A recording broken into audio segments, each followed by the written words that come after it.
তো আমরা আমাদের লেয়ারকে সবসময় নিচের দিকে রাখতে হবে, কারণ লেয়ার সবসময় থাকলে আমরা দেখতে পারি যে আমরা কোন লেয়ারে কাজ করছি। এর বাইরে আমাদের যেগুলো রয়েছে সেগুলো কিছু কিছু সময় দরকার হবে, কিছু কিছু সময় দরকার হবে না। তবে কালার খুবই জরুরি। এর পাশাপাশি আপনি ইচ্ছা করলে সোয়াস লাইব্রেরি এখানে অ্যাড রাখতে পারেন। অধিকাংশ সময় আমরা আমাদের অবজেক্ট বা শেপ তৈরি করার পর সোয়াস লাইব্রেরি ইউজ করে থাকি। এই জন্য আপনি সবসময় সোয়াস লাইব্রেরিটিকে এখানে ড্রাগ করে কোনো এক জায়গায় হাইড করে রাখতে পারেন এবং প্রয়োজন অনুপাতে এটিকে ব্যবহার করতে পারেন। এখানে কালার সস যদি একই সাথে চান সেক্ষেত্রে আপনি এভাবে এক্সপ্যান্ড অথবা ক্লাবসের মাধ্যমে ইনফরমেশন যথেষ্ট জরুরি। আপনি এখানে আপাতত জায়গা থাকলে ইনফরমেশনটিকে এখানে রাখতে পারেন। যদি আপনার জায়গা না থাকে আপনি যে কোনো সময় এটিকে ক্লোজ করতে পারেন। যে কোনো একটি প্যানেলকে ধরে ড্র্যাগ করে যে কোনো জায়গায় নিলে দেখবেন যে একটি আইকনে পরিণত হয়েছে। এই আইকনটি হচ্ছে আপনার জাস্ট একটি ইউজার ইন্টারফেস বা কাস্টম ইউজার ইন্টারফেসের যে কাস্টমাইজ করা অপশন, ঠিক এরকম আপনি ড্র্যাগ করার পর এটি একটি প্রফেশন টাইপের একটি ইফেক্ট আমরা কালার দেখতে পাচ্ছি, যেটি আমাদের একটু লাইটার ব্লু ধরনের ট্রান্সপাইসি এরিয়া, যে এই এরিয়ায় আপনি ড্র্যাগ করলে ঠিক এই গ্রুপের সাথে এটি অ্যাড হবে। আপনি যখন এটিকে ড্র্যাগ করে সরিয়ে নেবেন তখন স্পেসিফিক একটি নতুন উইন্ডো এই প্যানেলটি আসবে এবং এটিকে আপনি জাস্ট ক্লোজ করতে পারেন, অথবা একটি আইকন হিসেবে রাখতে চাইলে খুব অল্প জায়গায় আপনি জাস্ট একটি আইকন হিসেবে রাখতে পারেন এবং পরবর্তীতে হয়তো আপনি এখানে একটি গ্রুপও তৈরি করতে পারেন, যেটি আপনার আইকন গ্রুপ। জাস্ট ক্লোজ করে দিলাম। এখন আসুন আমরা এখান থেকে যেগুলো আমাদের দরকার নেই সেগুলোকে ছাঁটাই করি। যেমন কুলারটি আমাদের এই মুহূর্তে দরকার নেই, ড্র্যাগ করে ছাঁটাই করেন। কালার গাইড থাক, কালার থাক, সোয়াস একই জায়গায় থাক। এবং এর পাশাপাশি আমরা দেখতে পাচ্ছি গ্রাফিক্স স্টাইল, অ্যাপিয়ারেন্স, গ্রেডিয়েন্ট এবং স্ট্রোক ট্রান্সপাইসি। স্ট্রোক ট্রান্সপাইসি এগুলো আমাদের দরকার রয়েছে। এখানে আমাদের রয়েছে স্ট্রোক এবং ডান পাশে আমাদের ট্রান্সপাইসি। অ্যাপিয়ারেন্সের ক্ষেত্রে বিশেষ করে দুটি বেশি দরকার হয়, ট্রান্সপাইসি এবং অ্যাপিয়ারেন্সকে আমরা একই জায়গায় পাশাপাশি বসিয়ে রাখি, কারণ এই দুটিই আমাদের অবজেক্ট মডিফাই করার জন্য ব্যবহার করা হয়ে থাকে। এরপর আর্টবোর্ড। আর্টবোর্ড সবসময় খুব বেশি দরকার হয় না, যার জন্য আমরা এখানে আর্টবোর্ড না রাখলেও চলবে, এটিকে ড্র্যাগ করে ডিলিট করে দিতে পারেন। লিঙ্ক আমাদের কোনো দরকার নেই জাস্ট এই মুহূর্তে, কারণ ওয়েবের কাজ করার জন্য আমাদের লিঙ্ক, এই মুহূর্তে আমাদের লিঙ্কের দরকার নেই।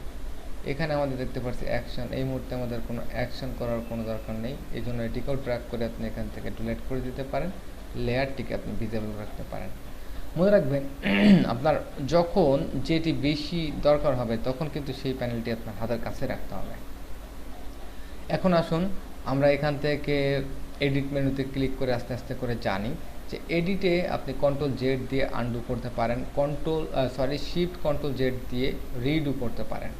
রিডু বলতে আপনি একটি স্টেপ ফরওয়ার্ড এবং ব্যাকওয়ার্ড, যেমন আপনি এখান থেকে এটিকে মুভ করলেন, কন্ট্রোল জেড দিয়ে আপনি এটিকে আনডু করতে পারেন।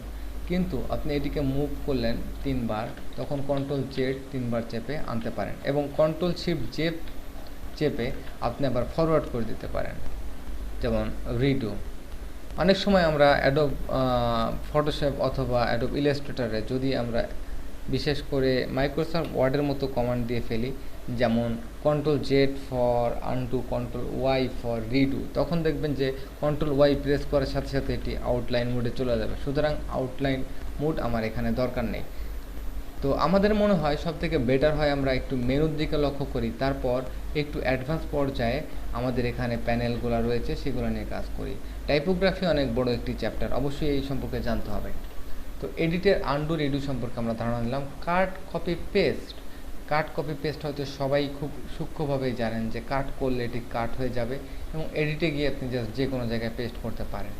এবং পেস্ট করার ক্ষেত্রে যদি পেস্ট এখানে ফ্রন্ট অথবা ব্যাক অথবা প্যালেস অথবা পেস্ট ইন অল আর্টবোর্ড, তো আপনি এখানে জাস্ট পেস্ট করলেন, যেমন এখান থেকে কন্ট্রোল এক্স চেপে কাট কপি করতে পারেন, control X for cut, control C for copy এবং paste, control V, control F for এখানে পেস্ট ইন ফ্রন্ট।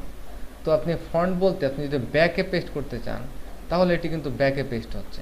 খেয়াল করেন, যে কোনো অবজেক্ট যদি আপনি এখানে সিলেক্ট করেন এবং এখানে এডিট, এখান থেকে পেস্ট ব্যাক, তখন আপনি দেখলেন যে এটি জাস্ট এটি ব্যাকে কিন্তু পেস্ট হয়েছে। খেয়াল করুন, এভাবে যদি না বুঝতে পারেন, আমি জাস্ট নতুন একটি অবজেক্ট এখানে তৈরি করি এবং এই অবজেক্টের কালার এখান থেকে আমি জাস্ট পিঙ্ক সিলেক্ট করলাম এবং আমি এখান থেকে এটিকে জাস্ট Ctrl+C ফর কপি এবং এই অবজেক্টটিকে সিলেক্ট করে আমরা পরীক্ষা করব। যেমন এখান থেকে এডিট, পেস্ট, ব্যাক হলে এটি জাস্ট পিছনে যাবে এবং এডিট, পেস্ট, ফন্টে যখন আপনি এটিকে জাস্ট পেস্ট করবেন, আগে সিলেক্ট করবেন এডিট, পেস্ট, ফন্ট, তখন আপনি দেখবেন যে এটি উপরে এবং এটি জাস্ট আর্টবোর্ডে উপর যে কোনো অল আর্টবোর্ড এবং প্যালেস। পেস্ট ইন প্লেস মানে যেখান থেকে কপি করবেন ঠিক সেই জায়গাটিতে পেস্ট করবেন, বা এখান থেকে আপনি জাস্ট এটিকে কাট করলেন এবং এটি ডিলিট করি। এই মুহূর্তে আপনি যদি নর্মালি Ctrl+V দিয়ে পেস্ট করেন, হয়তো এখান থেকে আপনি এটিকে জাস্ট Ctrl+X দিয়ে কাট করলেন, নর্মালি Ctrl+V দিয়ে পেস্ট করলেন, তখন দেখলেন এখানে পেস্ট হয়েছে, কিন্তু আন্ডু দিয়ে Ctrl+Shift+V দিলে ঠিক একই জায়গায় পেস্ট হবে। খুব সূক্ষ্মভাবে বোঝার জন্য আমরা জাস্ট এখানে একটি শেপ অঙ্কন করি, যে শেপটির কালার পরিবর্তন করে নিই এবং এটিকে জাস্ট খুব কাটায় এখানে মিলিয়ে দিই। ওকে, এখন এই অবজেক্টটিকে Ctrl+X ফর কাট করলেন এবং Ctrl+V ফর পেস্ট, দেখুন সেন্টার এরিয়ায় পেস্ট হয়েছে নর্মালি, কিন্তু আপনি এখান থেকে এডিট, পেস্ট ইন প্লেসে যদি দেন ঠিক একই জায়গায় পেস্ট হবে। এডিট এবং এর আগে দেখিয়েছি অন্যগুলো, paste on all artboard, same একই প্লেসে। তো যাই হোক, আমরা কাট, কপি, পেস্ট নিয়ে এত বেশি আলোচনা করার কিছু নাই, আমাদের এডিট মেনুর জাস্ট অপশনগুলো শেষ করলেই বাঁচে, ফাইন্ড অ্যান্ড রিপ্লেস। আমরা আসুন নেক্সটে দেখি ফাইন্ড এবং রিপ্লেস করা যায় কি করে। ধন্যবাদ।